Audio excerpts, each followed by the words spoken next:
ನಮಸ್ಕಾರ ಎಲ್ಲರಿಗೂ welcome to my YouTube channel. ಇಂದಿನ ಈ ತರಗತಿಯಲ್ಲಿ ವಸ್ತುನಿಷ್ಠ ಮಾದರಿಯಲ್ಲಿ ಪದಗಳ ಅರ್ಥಗಳನ್ನು ಕುರಿತು ತಿಳಿದುಕೊಳ್ಳುತ್ತಾ ಹೋಗೋಣ.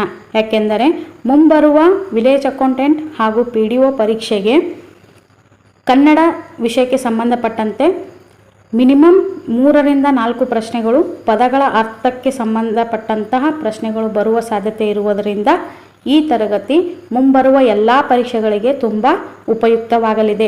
ಹಾಗಾಗಿ ವಿಡಿಯೋನ ಸ್ಕಿಪ್ ಮಾಡದೆ ಕೊನೆವರೆಗೂ ನೋಡಿ. ಇಂದಿನ ತರಗತಿಯ ಮೊದಲ ಪ್ರಶ್ನೆ ಹೀಗಿದೆ: ಅಂಕುರ ಪದದ ಅರ್ಥ ಯಾವುದು? ಅಂಕುರ ಪದದ ಅರ್ಥ ಯಾವುದು? ಘಟಕಾಂಶ, ಅಪ್ಪಣೆ, ಮೊಳಕೆ. ಈ ಪ್ರಶ್ನೆಗೆ ಸರಿಯಾದ ಉತ್ತರ ಆಪ್ಷನ್ 3 ಮೊಳಕೆ. ಅಂಕುರ ಪದದ ಅರ್ಥ ಮೊಳಕೆ. ನೆಕ್ಸ್ಟ್ 2ನೇ ಪ್ರಶ್ನೆ: ಅಂಗಸಾಧನೆ ಪದದ ಅರ್ಥ ಯಾವುದು? ಅಂಗಸಾಧನೆ ಪದದ ಅರ್ಥ ವ್ಯತ್ಯಾಸಭೇದ, ಸಂಭೋಗ, ಶರೀರದ ವಿರೂಪ, ಅಂಜುಕುಳಿ. ಸೊ ಈ ಪ್ರಶ್ನೆಗೆ ಸರಿಯಾದ ಉತ್ತರ ಆಪ್ಷನ್ 2 ಸಂಭೋಗ. 3rd ಪ್ರಶ್ನೆ: ಲಿಂಗಾರಕ ಪದದ ಅರ್ಥ ಯಾವುದು? ಲಿಂಗಾರಕ ಪದದ ಅರ್ಥ ಯಾವುದು? ಮಂಗಳ ಗ್ರಹ, ಚಂದ್ರಗ್ರಹ, ಮೊಟ್ಟೆ, ಹೆದರಿಕೋ. ಸೊ ಲಿಂಗಾರಕ ಪದದ ಅರ್ಥ ಮಂಗಳ ಗ್ರಹ. ನೆಕ್ಸ್ಟ್ ಪ್ರಶ್ನೆ: ಅಂಗುಲ ಪದದ ಅರ್ಥ ಯಾವುದು? ಅಂಗುಲ ಪದದ ಅರ್ಥ ಯಾವುದು? ಇಂಚು, ಮೈಲಿ, 1 ಕಿಲೋಮೀಟರ್, ಮಿಲಿಮೀಟರ್. ಸೊ ಅಂಗುಲ ಪದದ ಅರ್ಥ ಇಂಚು. ಅಂಗುಲ ಅಂದರೆ ಇಂಚು. 5ನೇ ಪ್ರಶ್ನೆ: ಆಂಗ್ರಿ ಪದದ ಅರ್ಥ ಯಾವುದು? ಆಂಗ್ರಿ ಪದದ ಅರ್ಥ ಯಾವುದು? ಕರತಲ, ಭಯ, ಪ್ರೀತಿ, ಹೆಜ್ಜೆ. ಸೊ ಈ ಪ್ರಶ್ನೆಗೆ ಸರಿಯಾದ ಉತ್ತರ ಹೆಜ್ಜೆ. ಆಂಗ್ರಿ ಅಂದರೆ ಹೆಜ್ಜೆ ಎಂದರ್ಥ. ನೆಕ್ಸ್ಟ್ 6ನೇ ಪ್ರಶ್ನೆ: ಅಂಜಲಿ ಪದದ ಅರ್ಥ ಯಾವುದು? ಅಂಜಲಿ ಪದದ ಅರ್ಥ ಯಾವುದು? ಸೊ ಆಪ್ಷನ್ ಬೊಗಸೆ, ಮುಚ್ಚಳ, ಪಾತ್ರೆ, ಯಾವುದು ಅಲ್ಲ. ಸೊ ಈ ಪ್ರಶ್ನೆಗೆ ಸರಿಯಾದ ಉತ್ತರ ಬೊಗಸೆ. ಅಂಜಲಿ ಪದದ ಅರ್ಥ ಬೊಗಸೆ. ನೆಕ್ಸ್ಟ್ 7ನೇ ಪ್ರಶ್ನೆ: ಅಂಡು ಪದದ ಅರ್ಥ ಯಾವುದು? ಅಂಡು ಪದದ ಅರ್ಥ ಯಾವುದು? ಅಂಡು ಅಂದರೆ ಕುಂಡಿ ಎಂದರ್ಥ. ನೆಕ್ಸ್ಟ್ ಪ್ರಶ್ನೆ: ಅಂಧನ ಪದದ ಅರ್ಥ ಯಾವುದು? ಅಂಧನ ಪದದ ಅರ್ಥ ಯಾವುದು? ಸೊ ಅಂಧನ ಎಂದರೆ ಪಲ್ಲಕ್ಕಿ ಎಂದರ್ಥ. ಅಂಬು ಪದದ ಅರ್ಥ. ಅಂಬು ಅಂದರೆ ಹೂ ಎಂದರೆ ಬಾಣ. ಅಂಬುಜ ಪದದ ಅರ್ಥ ಯಾವುದು? ಅಂಬುಜ ಪದದ ಅರ್ಥ ಯಾವುದು? ಸೊ 10ನೇ ಪ್ರಶ್ನೆ: ಅಂಬುಜ ಅಂದರೆ ಕಮಲ. ಅಂಬುಜ ಅಂದರೆ ಕಮಲ. ನೆಕ್ಸ್ಟ್ 11ನೇ ಪ್ರಶ್ನೆ: ಅಂಬುದಿ ಪದದ ಅರ್ಥ ಯಾವುದು? ಅಂಬುದಿ ಪದದ ಅರ್ಥ ಯಾವುದು? ಸೊ ಅಂಬುದಿ ಅಂದರೆ ಸಮುದ್ರ. ಅಂಬುದಿ ಅಂದರೆ ಸಮುದ್ರ. ನೆಕ್ಸ್ಟ್ ಪ್ರಶ್ನೆ 12ನೇ ಪ್ರಶ್ನೆ: ಅಕಲಾಯ ಪದದ ಅರ್ಥ ಯಾವುದು? ಅಕಲಾಯ ಪದದ ಅರ್ಥ ಶ್ರಮವಿಲ್ಲದ. ಅಕಲಾಯ ಅಂದರೆ ಶ್ರಮವಿಲ್ಲದ. ಅಕ್ಷಿ ಪದದ ಅರ್ಥ ಯಾವುದು? ಅಕ್ಷಿ ಪದದ ಅರ್ಥ ಕಣ್ಣು. ಅಕ್ಷಿ ಪದದ ಅರ್ಥ ಕಣ್ಣು. ಆಘ ಪದದ ಅರ್ಥ. ಆಘ ಪದದ ಅರ್ಥ ತೊಂದರೆ. ಆಘ ಎಂದರೆ ತೊಂದರೆ. ಅಚಲ ಪದದ ಅರ್ಥ. ಅಚಲ ಪದದ ಅರ್ಥ ಬೆಟ್ಟ. ಅಚಲ ಅಂದರೆ ಬೆಟ್ಟ ಎಂದರ್ಥ. ನೆಕ್ಸ್ಟ್ ಪ್ರಶ್ನೆ: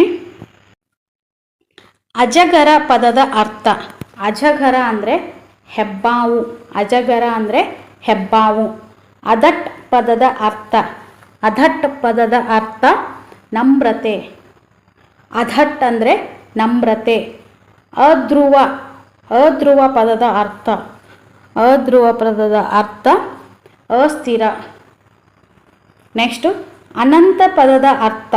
ಅನಂತ ಪದದ ಅರ್ಥ ಅನಂತ ಅಂದರೆ ಭೂಮಿ. ಅನಂತ ಅಂದರೆ ಭೂಮಿ.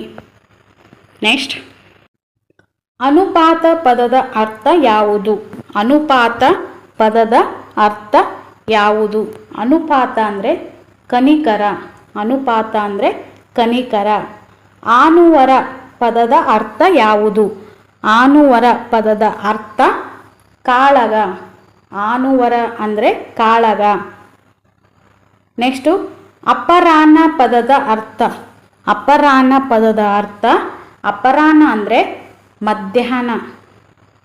ಅಪರಾಹ್ನ ಅಂದರೆ ಮಧ್ಯಾಹ್ನ. ಅಬದ್ಧ ಪದದ ಅರ್ಥ.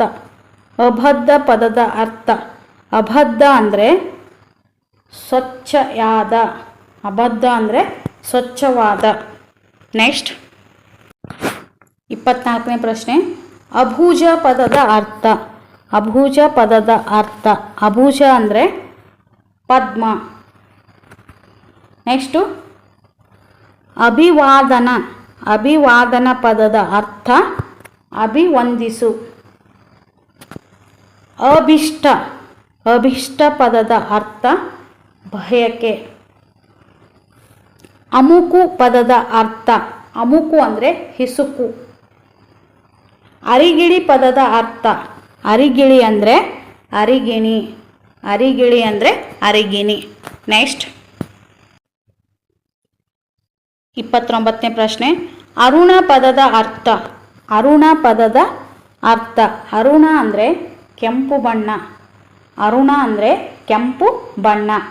ಅರ್ಕ ಪದದ ಅರ್ಥ. ಅರ್ಕ ಪದದ ಅರ್ಥ ಅರ್ಕ ಅಂದರೆ ಲೋಹ. ಅರ್ಕ ಅಂದರೆ ಲೋಹ. ಅಂಡ್ರವ ಪದದ ಅರ್ಥ. ಅಂಡ್ರವ ಪದದ ಅರ್ಥ ಪ್ರತಿ. ಅವಚು ಪದದ ಅರ್ಥ. ಅವಚು ಪದದ ಅರ್ಥ ಅವಚು ಅಂದರೆ ಆಲಂಗಿಸು.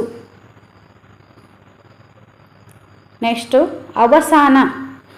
ಅವಸಾನ ಅಂದರೆ ಮರಣ. ಅವಸಾನ ಅಂದರೆ ಮರಣ. ಅವಚು ಅಂದರೆ ಆಲಂಗಿಸು. ಅನರ್ವ ಅಂದರೆ ಪ್ರತಿ. ಅರ್ಕ ಅಂದರೆ ಲೋಹ. ಅರುಣ ಅಂದರೆ ಕೆಂಪು ಬಣ್ಣ. ನೆಕ್ಸ್ಟ್ ಹಸು ಪದದ ಅರ್ಥ. ಹಸು ಅಂದರೆ ಉಸಿರು. ಹಸು ಅಂದರೆ ಉಸಿರು. ನೆಕ್ಸ್ಟು ಆತಪತ್ರ. ಆತಪತ್ರ ಪದದ ಅರ್ಥ ಆತಪತ್ರ ಅಂದರೆ ಛತ್ರಿ. ಆತಪತ್ರ ಅಂದರೆ ಛತ್ರಿ. ನೆಕ್ಸ್ಟ್ 36ನೇ ಪ್ರಶ್ನೆ. ಆನನ. ಆನನ ಅಂದರೆ ಬಾಯಿ ಎಂದರ್ಥ. ಆನನ ಅಂದರೆ ಬಾಯಿ. ಆಮಲಕ. ಆಮಲಕ ಅಂದರೆ ನೆಲ್ಲಿಕಾಯಿ. ಆಮಲಕ ಅಂದರೆ ನೆಲ್ಲಿಕಾಯಿ. ಆರ್ಪು. ಆರ್ಪು ಅಂದರೆ ಸಾಹಸ. ಆರ್ಪು ಅಂದರೆ ಸಾಹಸ. ನೆಕ್ಸ್ಟು ಆವಳಿ. ಆವಳಿ ಅಂದರೆ ಪಂಕ್ತಿ. ಆವಳಿ ಅಂದರೆ ಪಂಕ್ತಿ. 40ನೇ ಪ್ರಶ್ನೆ. ಆವಾರ ಅಂದರೆ ಅಂಗಳ. ಆವಾರ ಅಂದರೆ ಅಂಗಳ. ಆವು ಪದದ ಅರ್ಥ. ಆವು ಪದದ ಅರ್ಥ ಆವು ಅಂದರೆ ಹಸು. ಆವು ಪದದ ಅರ್ಥ ಹಸು. ಆವಾರ ಪದದ ಅರ್ಥ ಅಂಗಳ. ಅಂಕವಾತು. ಅಂಕವಾತು ಪದದ ಅರ್ಥ ವೀರವಚನ. ಅಂಕವಾತು ಅಂದರೆ ವೀರವಚನ. ನೆಕ್ಸ್ಟು 43ನೇ ಪ್ರಶ್ನೆ. ಅಂಚೇರ ಪದದ ಅರ್ಥ. ಅಂಚೇರ ಅಂದರೆ ಅಸ್ಥಿರ. ಅಂಚೇರ ಅಂದರೆ ಅಸ್ಥಿರ. ನೆಕ್ಸ್ಟು ಅಂತರ್ವತ್ನಿ. ಅಂತರ್ವತ್ನಿ ಪದದ ಅರ್ಥ ಅಂದರೆ ಗರ್ಭಿಣಿ. ಅಂತರ್ವತ್ನಿ ಅಂದರೆ ಗರ್ಭಿಣಿ. 45ನೇ ಪ್ರಶ್ನೆ. ಅಂಬರಮಣಿ ಪದದ ಅರ್ಥ. ಅಂಬರಮಣಿ ಅಂದರೆ ಸೂರ್ಯ. ಅಂಬರಮಣಿ ಅಂದರೆ ಸೂರ್ಯ. ಅಕಟ ವಿಕಟ. ಅಕಟ ವಿಕಟ ಪದದ ಅರ್ಥ. ಅಕಟ ವಿಕಟ ಅಂದರೆ ಘೋರ. ಅಕಟ ವಿಕಟ ಅಂದರೆ ಘೋರ. ಅಕ್ಕರ ಗೊಟ್ಟಿ. ಅಕ್ಕರ ಗೊಟ್ಟಿ ಪದದ ಅರ್ಥ. ಸೊ ಅಕ್ಕರ ಗೊಟ್ಟಿ ಅಂದರೆ ವಿದ್ವಾಂಸರ ಸಭೆ. ಅಕ್ಕರ ಗೊಟ್ಟಿ ಅಂದರೆ ವಿದ್ವಾಂಸರ ಸಭೆ. ನೆಕ್ಸ್ಟ್ ಪ್ರಶ್ನೆ 48ನೇ ಪ್ರಶ್ನೆ. ಅಕ್ಕುಲಿಗ. ಅಕ್ಕುಲಿಗ ಪದದ ಅರ್ಥ ಕುಲಗೇಡಿ. ಅಕ್ಕುಲಿಗ ಅಂದರೆ ಕುಲಗೇಡಿ. ಅಕ್ಷಾಂತರ. ಅಕ್ಷಾಂತರ ಪದದ ಅರ್ಥ ಹನುಮಂತ. ಅಕ್ಷಾಂತರ ಅಂದರೆ ಹನುಮಂತ. ಅಗಾಧ ಪದದ ಅರ್ಥ. ಅಗಾಧ ಪದದ ಅರ್ಥ ಗುಳಿ. ಅಕ್ಕುಲಿಗ ಅಂದರೆ ಕುಲಗೇಡಿ. ಅಕ್ಷಾಂತರ ಅಂದರೆ ಹನುಮಂತ. ಅಗಾಧ ಅಂದರೆ ಗುಳಿ ಎಂದರ್ಥ. ಸೊ ಇದಾಗಿತ್ತು ಇಂದಿನ ತರಗತಿ. ಈ ತರಗತಿ 6 to 12 ಪುಸ್ತಕದಲ್ಲಿರುವಂತಹ ಪದಗಳನ್ನು ತೆಗೆದುಕೊಂಡು ಬಂದು ನಿಮ್ಮ ಮುಂದೆ ಚರ್ಚೆ ಮಾಡ್ತಾ ಹೋಗಿದ್ದೀನಿ. ಸೊ ಈ ಪದಗಳು ತುಂಬ ಇಂಪಾರ್ಟೆಂಟ್ ಆಗಿದೆ. ನಿಮಗೆ ಟೈಮ್ ಇದ್ದರೆ ಪ್ಲೀಸ್ ಒಂದು ನೋಟ್ಬುಕ್ ಒಂದು ಪೆನ್ ತಗೊಂಡು ಒಂದು ಸೈಡ್ ಬರ್ಕೊಂತ ಹೋಗ್ಬಿಡಿ. ಯಾಕಂದರೆ ಇದು ಭಾಗ 1. ಭಾಗ 2 ಆದಷ್ಟು ಬೇಗ ಅಪ್ಲೋಡ್ ಮಾಡ್ತೀನಿ. ಸೊ ಈ ಒಂದು ಕಡೆ ನೀವು ಬರೆದಿಟ್ಬಿಟ್ರೆ ಮುಂಬರುವ ಎಲ್ಲ ಪರೀಕ್ಷೆಗಳಿಗೂ ಜಸ್ಟ್ ಒಂದು ಸಾರಿ ಕಣ್ಣು ಹಾಯಿಸ್ತಾ ಹೋದರೆ ಈ ಪದಗಳು ನಿಮಗೆ ಮುಂಬರುವ ಎಲ್ಲ ಪರೀಕ್ಷೆಗಳಲ್ಲೂ ಖಂಡಿತ ಯೂಸ್ಫುಲ್ ಆಗುತ್ತೆ. ಯಾಕಂದರೆ ಇವೆಲ್ಲ ಪದಗಳು 6 to 12 ಪುಸ್ತಕದಿಂದ ತೆಗೆದುಕೊಂಡು ಬಂದು ನಿಮ್ಮ ಮುಂದೆ ಸಾಲ್ವ್ ಮಾಡಿದ್ದೀನಿ. ಹಾಗಾಗಿ ಈ ತರಗತಿ ನಿಮಗೆ ಇಷ್ಟವಾದರೆ ಪ್ಲೀಸ್ ಲೈಕ್ ಮಾಡಿ, ಶೇರ್ ಮಾಡಿ ಹಾಗೂ ತಪ್ಪದೇ ಸಬ್ಸ್ಕ್ರೈಬ್ ಮಾಡಿಕೊಳ್ಳಿ. ಇಲ್ಲಿಯವರೆಗೂ ನನ್ನ ಚಾನಲನ್ನು ವೀಕ್ಷಣೆ ಮಾಡಿದ ಎಲ್ಲರಿಗೂ ಥ್ಯಾಂಕ್ ಯು ಸೋ ಮಚ್.